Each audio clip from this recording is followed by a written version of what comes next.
Welcome to StarTalk All-Stars.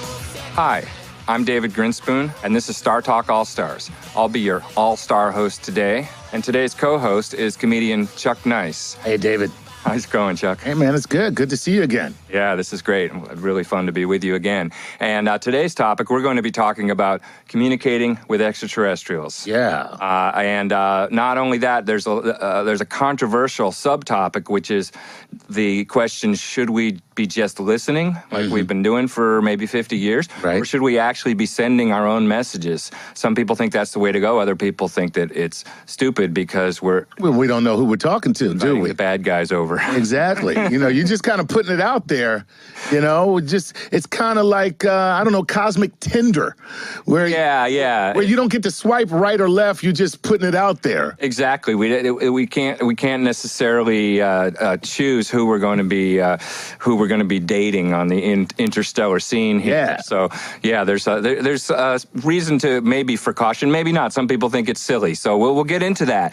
But today we're going to be fielding your fan questions. We're going to be doing something that we call Cosmic Queries. Yeah. And right now we've got David Brin on the line with us, award-winning science fiction author. Yes. And also a published scientist who's done peer-reviewed studies of communicating with extraterrestrial intelligence, and somebody who's been very involved in the discussion and the recent debate about messaging to aliens. We're very glad to have you with us. Welcome, David Brin. Great to be with you guys. A couple of real brainiacs in StarTalk headquarters. Beam me up. Yeah, I see you're in a room with a lot of books. You didn't write all of those, did you, David? No, I did not. Just the left-hand side of the room, right? That's all. Well, as you can see behind me, there is an illustration, beautiful Jim Burns cover of one of my novels called Sundiver. Yeah. So aliens are us. Always been fascinated with the alien.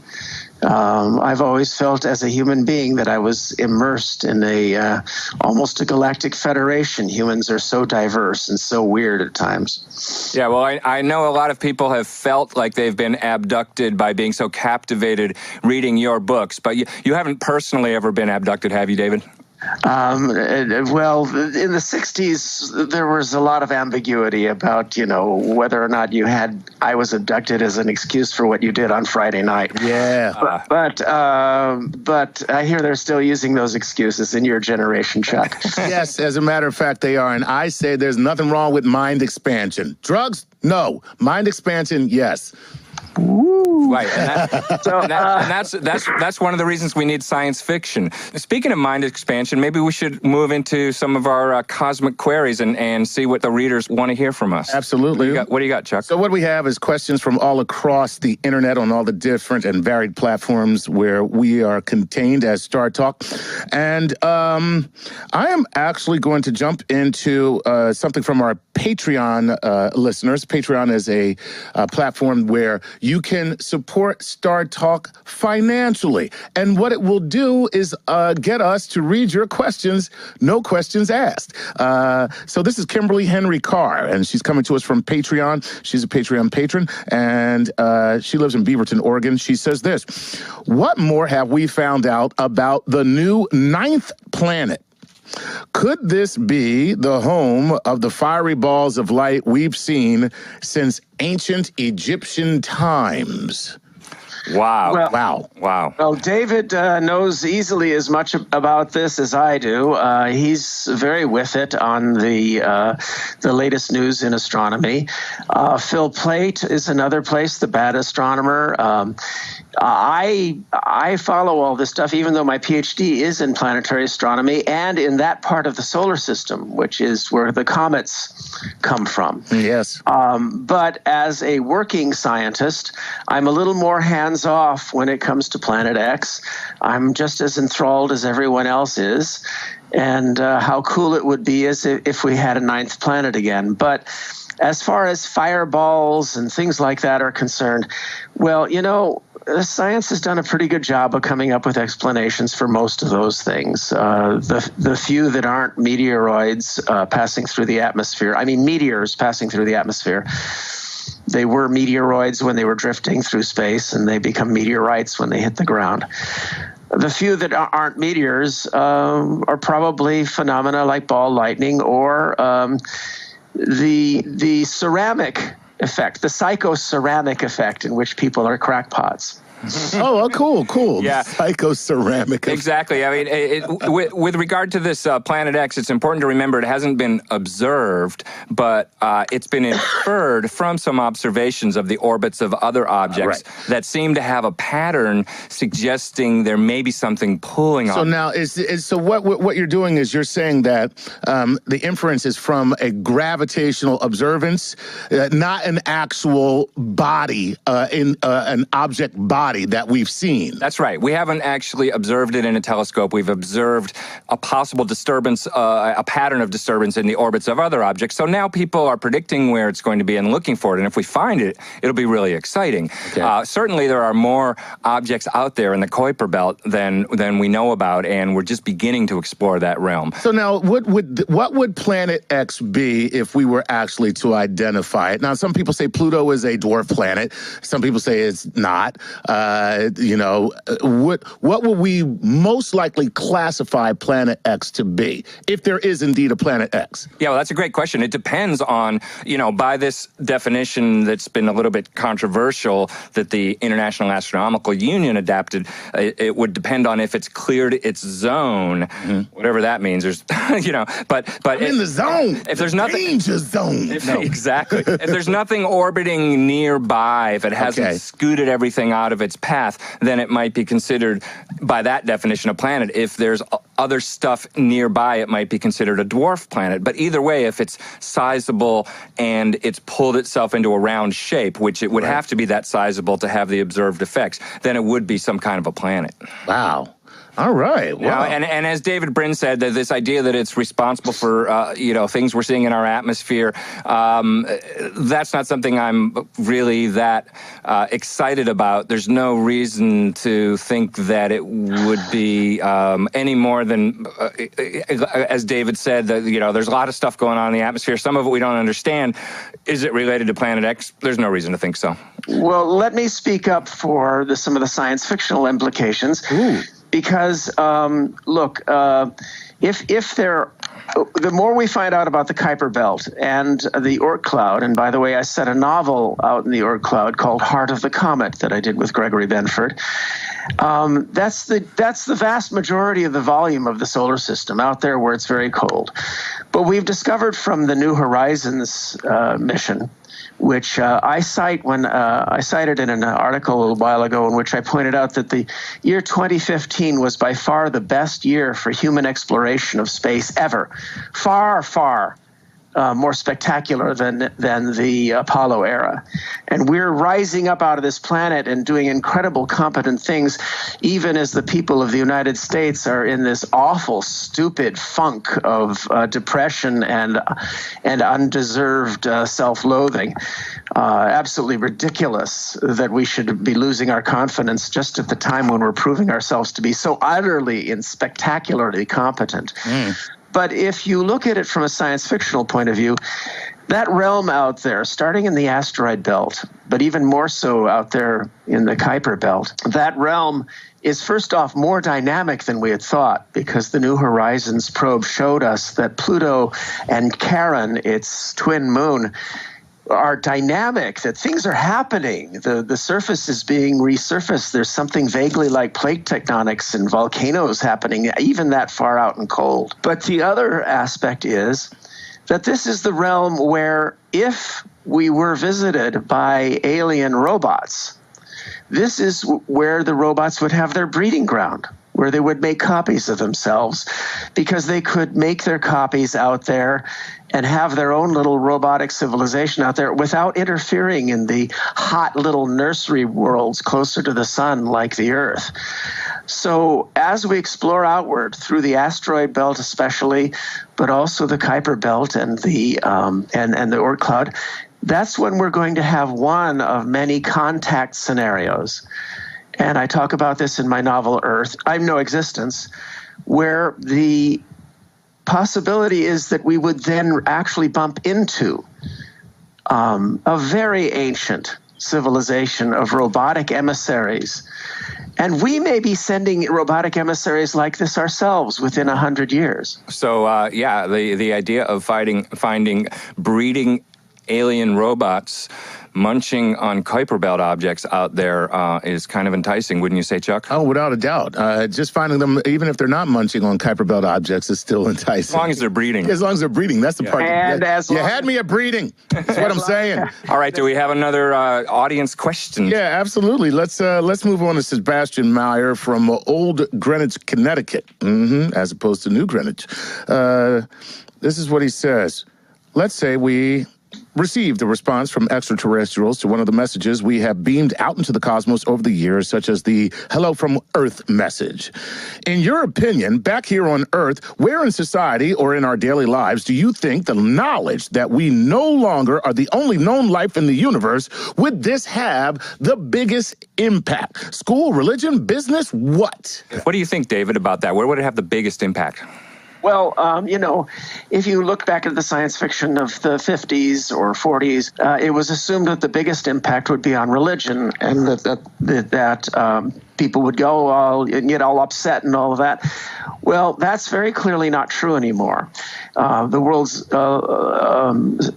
of the world's biggest religions, Buddhism and Hinduism, were always compatible with a plurality of worlds.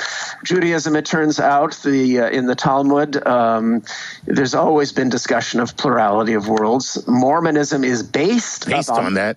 The notion of plurality of worlds. Yeah. And the Catholic Church has in the last 20 years done a very, very substantial and impressive backpedaling on this issue, and is now fully prepared under the tutelage of the Vatican astronomer Guy Consolmagno. So, there are some religions that would find it difficult, and some of American fundamentalists have declared, and for no reason that makes any theological sense, that the Earth has to be 6,000 years old and there must be no other life form. But even these, shall we say, very emotionally invested conservative religious types have been hedging their bets.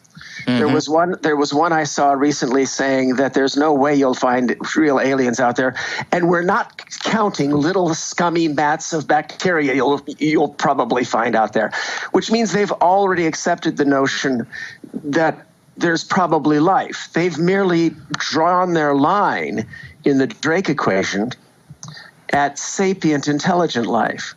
Well, it's a legitimate position to take if you analyze the Drake equation and all the possibilities for why we seem to be alone.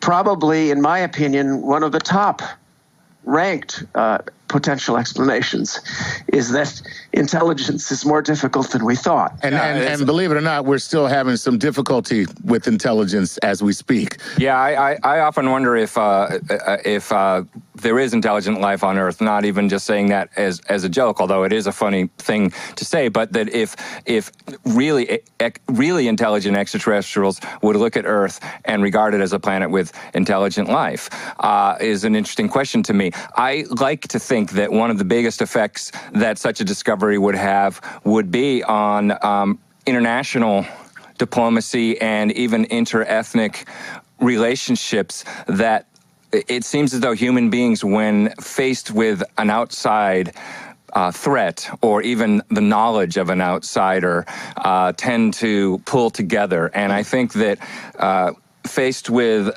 the clear evidence that there is somebody else out there that's not at all like us, that we would realize that we are all really like one another. And maybe it's just my wishful thinking, but I do tend to think that it really could have a catalytic effect on the way human beings get along on Earth. And that in turn could help us evolve into some kind of an intelligent species that might be worth talking to from the aliens' point of view. So we would all get together because now there's, I hate to say it, a common enemy.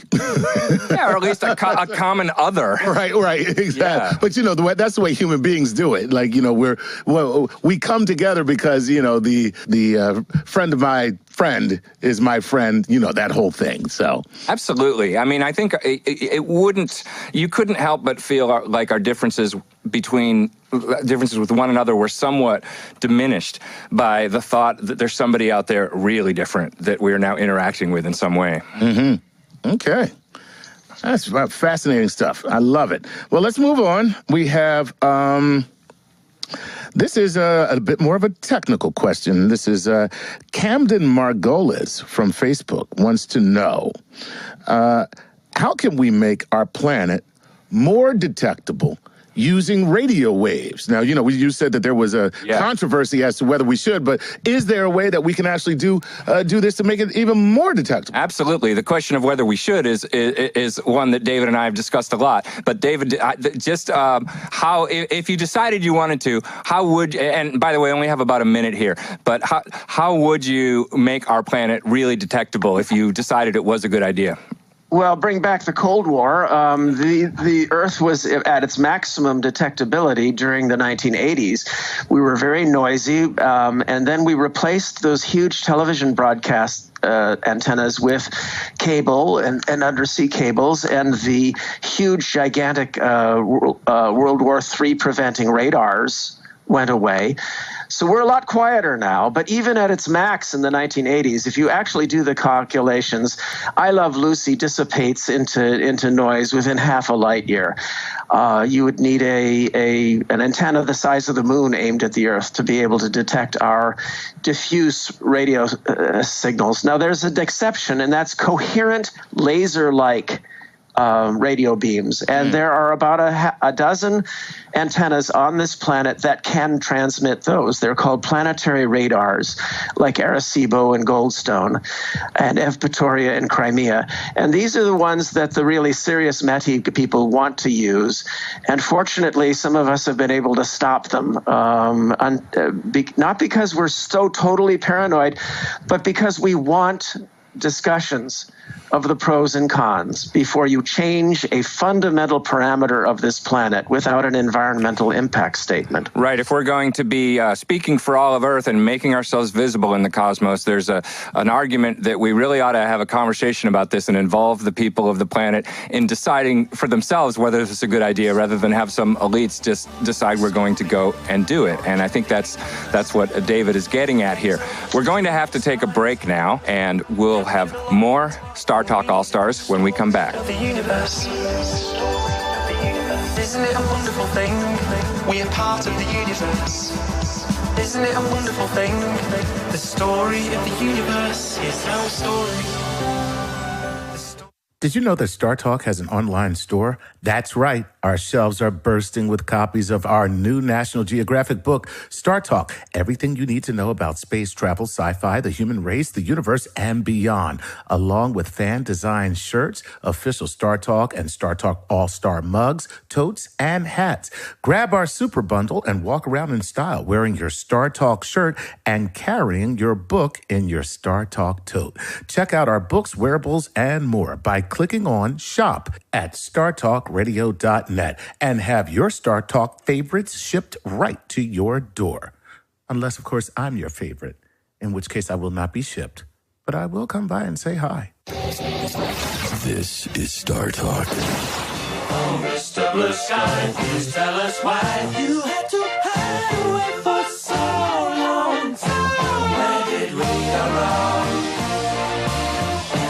This is StarTalk All-Stars, and so what do we have, Chuck Nice? We're doing reader questions here, and Yes. who's got a question for us? We got more cosmic queries taken from all over the internet, and some good questions so far.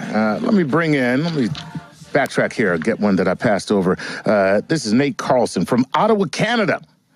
And this is what he says. With 100 billion galaxies full of stars, there is probably other life out there. Well, thanks a lot, Nate. I'm glad you chimed in on that. But how close together do we need to be to notice each other? If we assume aliens have radio telescopes with similar sensitivity to ours, how far from Earth could they be and actually discern any of our radio signals? So how close would our neighbors have to be that we scream out of our window and they hear us? Yeah, it's a good question, and that is one of the few questions, perhaps, in this whole field of SETI that we can actually answer quantitatively. There's so much that's subjective and subject to opinion and interpretation, but that's a calculation, and it goes back to in 1959 when the first ever Sirius SETI paper was published by Giuseppe Cacconi and Philip Morrison in Nature magazine, and they calculated that with Earth's most powerful radio telescope, you could communicate clear across the galaxy with another radio telescope of the same power. The problem is, of course, that that's going to take a long, long time. You know, if you're going more than 1,000 light years, it's going to take more than 1,000 years. So there's a time element as well. We have the equipment, and presumably they would have the equipment to communicate over a long distance, but the farther away you get, then you get into these crazy situations where it might take longer than your civilization has been around to have a conversation. David Brin, do you have any comments on this relationship between distance and power and how close the aliens need to be to have a reasonable interaction? Well, there are two really important aspects to this. One is, for about 30, 40 years, we used the classic Drake equation, which said, all right, life evolves in these little places around the galaxy, and that's all we have to calculate. But then it was pointed out that interstellar travel is not impossible, certainly not with robots that might copy themselves. And probably colonization of some kind or another is possible, in which case you're talking about more like spreading zones. And how long would it take for such a spreading zone if you had starships that just traveled 10% of the speed of light and planted colonies? And then they build up their civilization and then spread out and planted more colonies. It turns out you could fill the galaxy within 60 million years, which is an eye blink. It's nothing. Yeah, so the question of where is everybody and why aren't we seeing them is made vastly worse if you allow any kind of interstellar travel. Right, because then if they started anywhere, they should already be everywhere.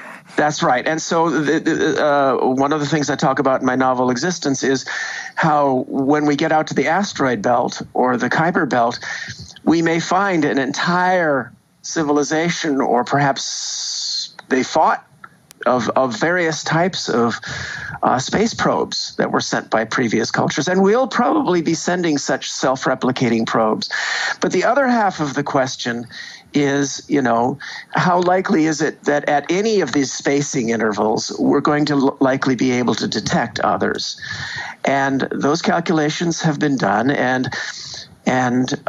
it turns out we're at a borderline. The Earth itself would only be detectable to very super advanced aliens with huge antennas that they aim deliberately at us for a year. And then they might pick up I Love Lucy. So right now... And then they'd probably change the channel. Right. The barn door excuse for METI is, it's too late, they already know about us. But it turns out that is simply and scientifically wrong. The people who want to use these planetary radars to send focused beams out into space going yoo-hoo, they intend to change the current situation by yelling very, very loudly and very focusedly. So now the fear of that would be that we attract the Borg. Is that basically it? And before you know it, we're all serving overlords that come here and, Yeah, I mean, the thing is, you can put it that way, and it's easy to make fun of because there's so much questionable science fiction about aliens coming to invade us, and a lot of people think it's a silly thing to worry about. But David Brin has written about this, and he's actually persuaded me that if you use the precautionary principle, you have to ask, well, can we prove that it's not a threat, and are we certain that it's not, and are there some logical explanations for what we observe that might be consistent with dangerous aliens? And then if you admit that you can't prove that it's not some existential threat, then you have to say, okay, well then on what basis do we decide that it's okay to risk the future of Earth's biosphere? I got you. So it's a big risk. It turns out that there are mature ways to do this. 20 years ago, the genetic engineering and genetic research communities in biology hold a moratorium on genetic research and had a meeting at Asilomar, California, and came out with better practices. Best practices that let us have our cake and eat it too. Let us have advances in genetic research while taking some very, very solid and mature precautions. And the NASA has a planetary protection office whose job it is to make sure that the space probes we land on other worlds have been sterilized as best we can, but not in a way that makes it so that we can't explore, but just as best we can. And of course, these precautions are done 10 times, 100 times as strongly if we're going to be returning stuff, to Earth that might infect the Earth. So there are mature ways of doing this. Well, and from what you say, though, it only takes one space herpes. That's all it takes is one space herpes to ruin everything, David. And those space herpes, the viruses, the herpes, they're this big. Exactly. You know what I'm saying? We don't want to mess with that. Yeah, nobody wants to put a salve on the sore that shows up from that space herpes. That's all I'm saying. We're talking about safe SETI here. Exact safe SETI. Remember to practice safe SETI, folks. Well, you know what? I want to switch gears here. Since you guys brought up dangerous aliens, it actually brought to mind a little game I want to play with the both of you, and it's called From the Brain of Brim or the Dump of Trump.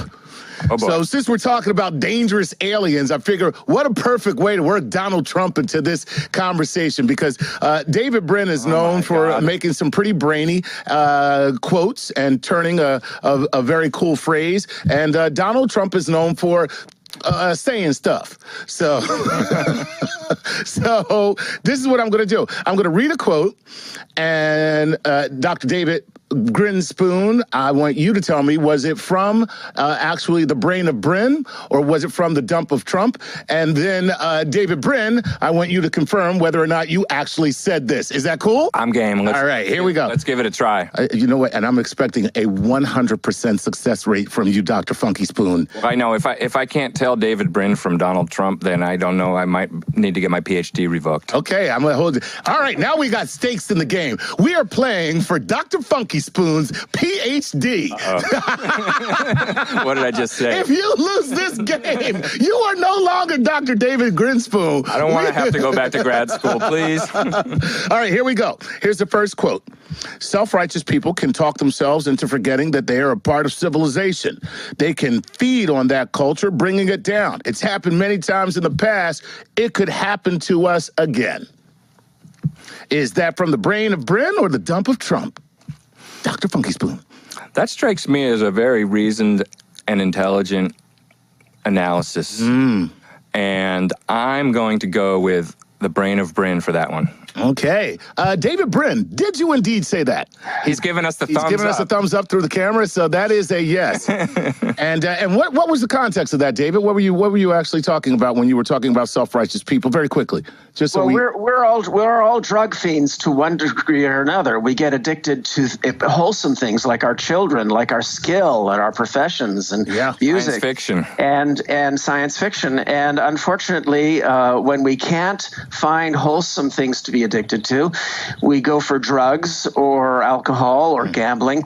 But let's leave me out of this, David. But the easiest drug in the world to satisfy your addictive cravings is self-righteous rage. Wow. And if you can return to a self-righteous snit, right, regularly at intervals, and we all know people like that, and we all know that we ourselves are capable of that. Well, it feels good.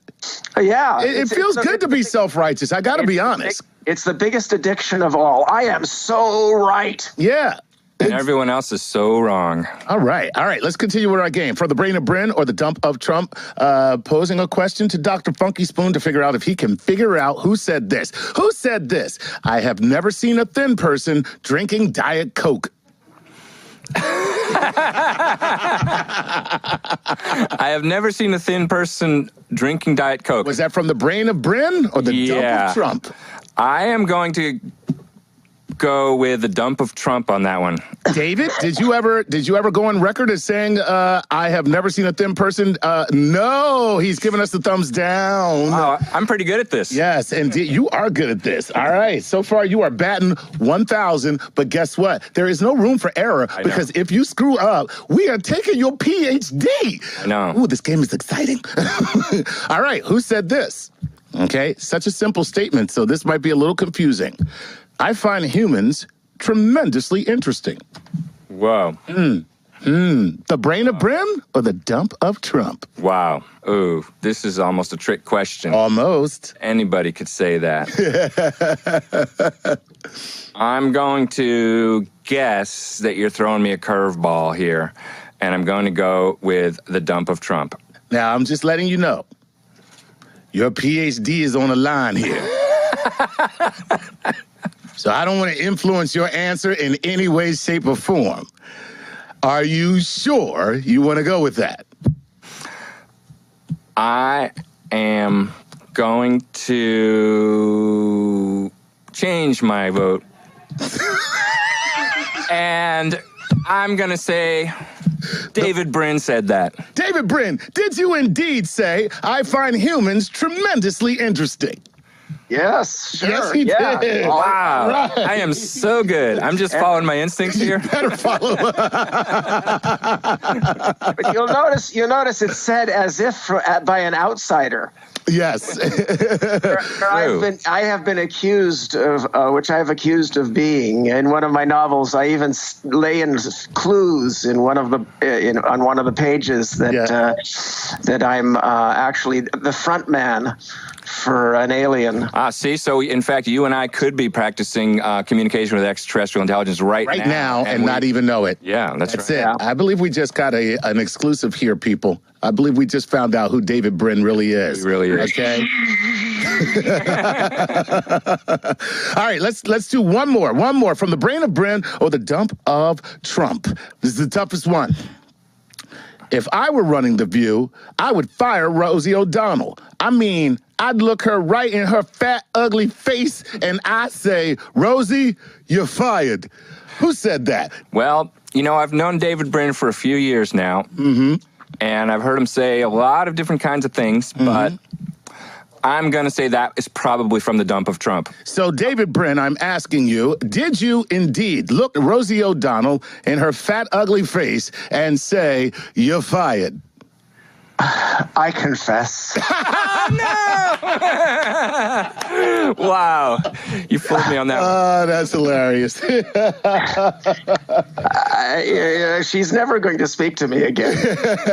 All right, that's our game. That was good stuff, guys. That was a fun little departure. And let's get back to our cosmic queries and some very serious questions about signs of life in the universe and calling ET. What do we got, Chuck? Here we go. This is from Jeff Carlisle. He comes to us from Facebook, and he wants to know this. Does NASA or SETI have a set of guidelines for what to do in the event of extraterrestrial contact? How do we respond? Does the public find out? How much information can we share? Are they already here? What's going on?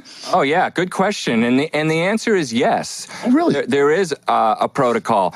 The SETI community agreed on a protocol that was widely ratified for what to do if a message is received. Really? And it's been much harder to get the SETI community to agree on the next question, which is what to do if somebody from Earth wants to send a message. We've talked about that a little bit. But if we get a message, then the idea is first you confirm it. Okay. You talk to another observatory first to make sure they see it too. So you rule out a false alarm. So it cannot be an anomaly. It has to be a confirmed communication. Yes. A reception of communication. Yeah. So you don't alert the media when you're still not sure. All right. But once you're sure, and you become sure by alerting other observatories so they can check it out too, so it's not just some local thing you're observing. And then once you're sure, the protocol is you alert the political leaders, the media. There's a list, there's a protocol. I can't tell you the exact order, but it's the opposite of secrecy. It's like total transparency once we're sure. But what we do know is Twitter is not the first to find out? Like you don't just tweet out, man, they're here. They contacted us. Well, it's an interesting question because when these protocols were devised, it was pre-Twitter. But certainly the person sitting there at the telescope receiver, if they're being responsible, is not going to tweet out, wow, I think I see an alien. But once the news, it's decided that, yes, this is good, we can release it, I'm sure social media will play a huge role in that. Cool. Yeah. David, do you have anything to add to the protocol for SETI contact? I was on the committee that drafted it, and one of the bits that I was most proud of was the portion of the protocol that says, and you will leave to the original discoverer the right and honor of making the announcement. Yeah. The protocol already makes it very clear that nobody's going to be keeping this thing secret. But by leaving it to the discoverer to choose the time and place for a public announcement, this sets in a little bit of a pause. This sets in a little bit of a delay, a phase factor, so that it won't go out on Twitter. So that humanity has at least that, 1 day or so, or 2 days, in which a sage scientist, leader of a team somewhere, can take a deep breath and think about what to say and what to do. I think that I'm the author of the Transparent Society, and yet I think that a 1 day or 2 day delay, for a little bit of pause and consideration may be wise. You don't know what the circumstances will be. Let's just hope it's not my teenage daughter, because it will go like this. I got some big news. Guess what it is? Yeah, let's make sure she's not the first to know, maybe the second. We need to take a pause now, but we'll continue with our Q&A in a little while. Thank you.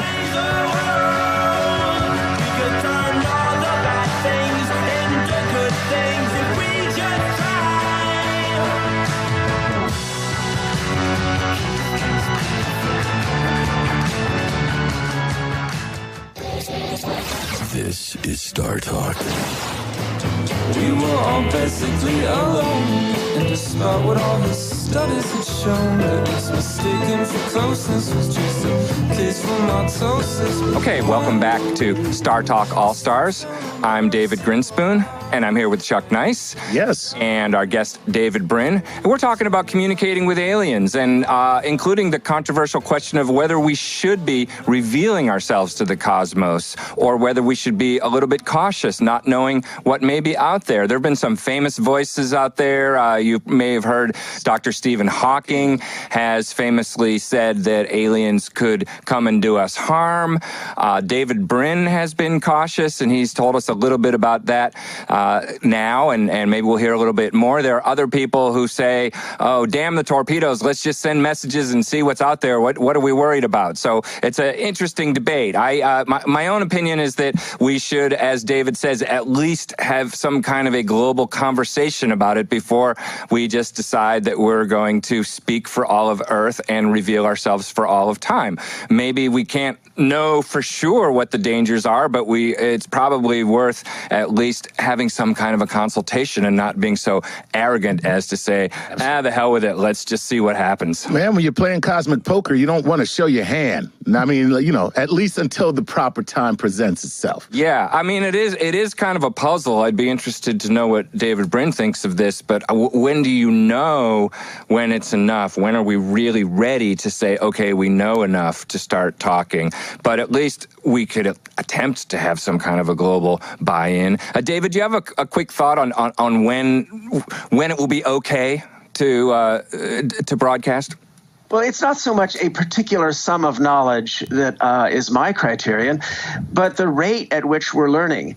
We are like a 4-year-old who wakes up in a jungle that's quiet, maybe too quiet, to use the cliche.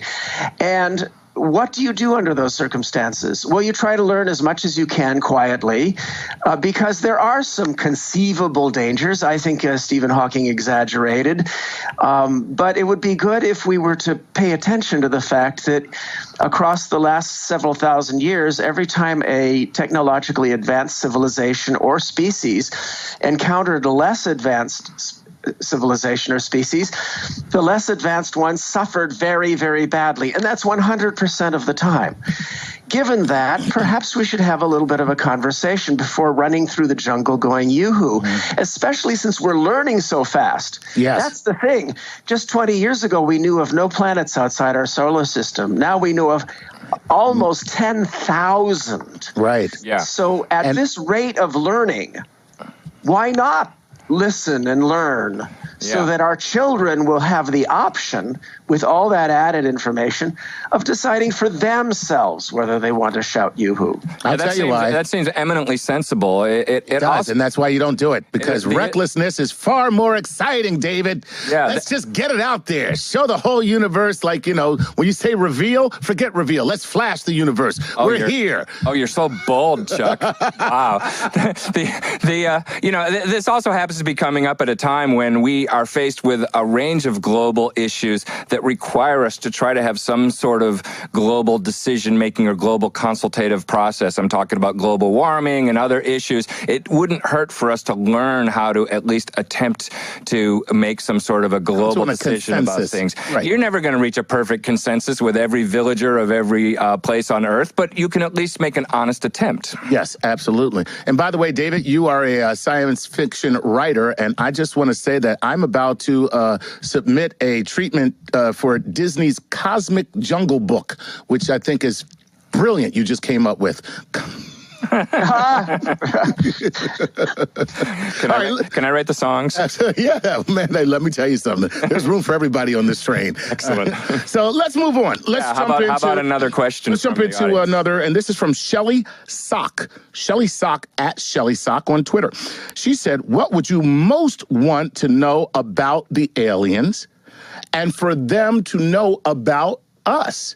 So in the game of getting to know you, what are the two most important things that you think should be in that exchange? Yeah, good question, Shelley. What would we most want to know about them, and what would we most want them to know about us? I mean, how about you personally, and of course, David Brin too, personally.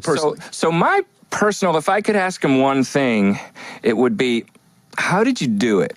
How did you survive with a technological civilization? Because I'm assuming, and there's good math behind this, that anybody we hear from has had a technological civilization for quite some time. They're not brand new babies like us. And therefore, they've solved this riddle that we're struggling with now. How do you have this exponentially increasing more and more powerful technology and yet not somehow, and yet use it to survive, not to do yourself in? You could easily see we could do one or the other. I'm thinking somebody we hear from has learned how to use technology in a mature way, learned how to handle this global civilization puzzle. So if I could ask him one thing, it'd be like, hey, you got any tips for us? How do we do this? Nice. David Brin, what would you most like to know about them? Well, I would ask... I'm a little bit persnickety. I would ask, why do we have to ask you for that help? Why weren't you helping us all along? What took you so long? Where the hell were you? What took you so long? Never been a believer in ancient aliens. The whole notion that we deprecate ourselves is a good thing. We flagellate ourselves about how we aren't living up to our hopes and dreams. But to be honest, as animals go, we're actually pretty damn nice, and we've tried very, very hard. And I look across the last 8,000 years, because I've been around the whole time, and at all the hard-working, desperately eager, well-meaning people who piled rocks on rocks on rocks to make pyramids in appeals to some kinds of godlike beings to come and help us. And to be honest, we advanced to this level ourselves. And in my opinion, that's a point of pride. Nice. It's a fantastic accomplishment. And I'm not going to let aliens claim credit for it. I like the way you think. That's really good stuff. We're learning a lot about David Brin here, by the way. Not only does he find humans really interesting, but he's been here for at least 6,000 years. So the plot thickens. From the very beginning of the Earth itself, 6,000 years. Yeah, right. Hey, you know what? On that note, let me just, I want to do something with you guys because, in reading both of your materials, one thing, and seeing you both talk, deliver your talks, what I find that you both have in common as a thread is this tremendous amount of positivity, and your look and outlook perspective on life here on Earth and the universe itself is extremely positive. And right now we live in probably one of the most negative times that I can remember. You know, I'm not that old, but still, I can't. It's so palpable, the negativity that we're experiencing primarily through the media. So I wanted to do something with you guys, a little something called the Genius Pep Talk. Okay? Now, you guys are the geniuses. And so what I'd like you to do is to, you know, in a very succinct fashion, tell the world, all of us listening, why it's going to be okay.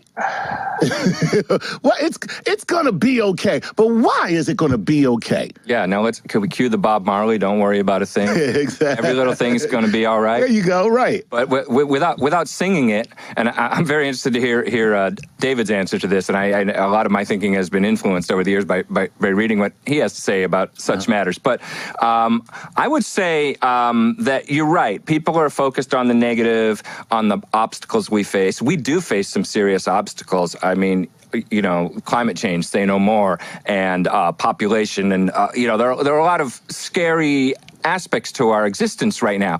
On the other hand, I think a lot of that negativity comes from thinking very small and being obsessed with what's going on right now and what's the prospects are for the next few years. Mm-hmm. But if you take the longer view, the 5,000 year, the 10,000 year, the million year view, and you look at the progress of the human race, and David alluded to this, we are a problem-solving species. We have faced bigger obstacles than we're facing now. The human race has almost gone extinct before, and we survived by reinventing ourselves and finding new ways to cooperate together. If you look at our long-term, I'm talking million-year history now, that's who we are. We're the problem-solving, inventive species. And I think that we're just faced with another set of challenges now, and that we'll look back at this time a few centuries from now and go, wow, they really thought they were stuck with that silly energy system that was messing up their atmosphere before they invented the, and then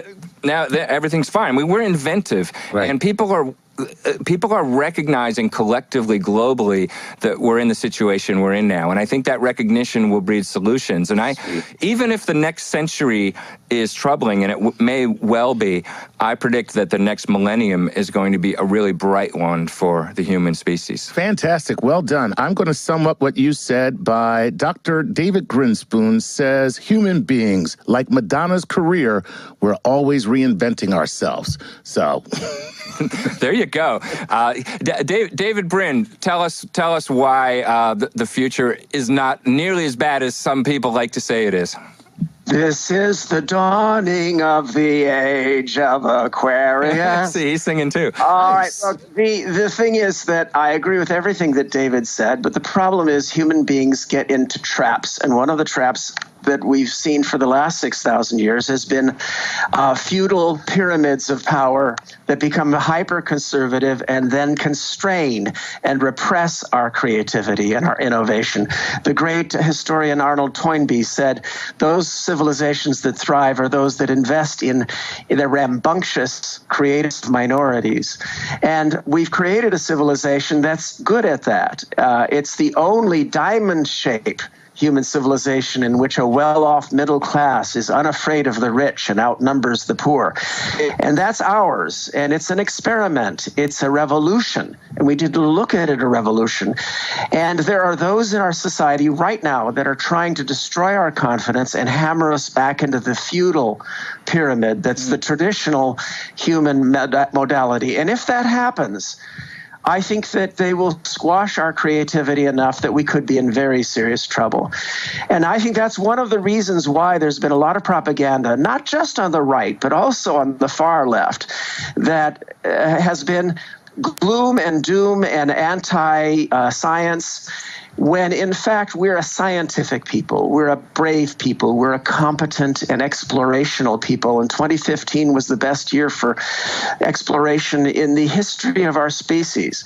So it's not just humanity that has to be resilient and innovative, but this particular culture has to regain its confidence, its belief that we are the bold scientific revolutionaries who can change everything.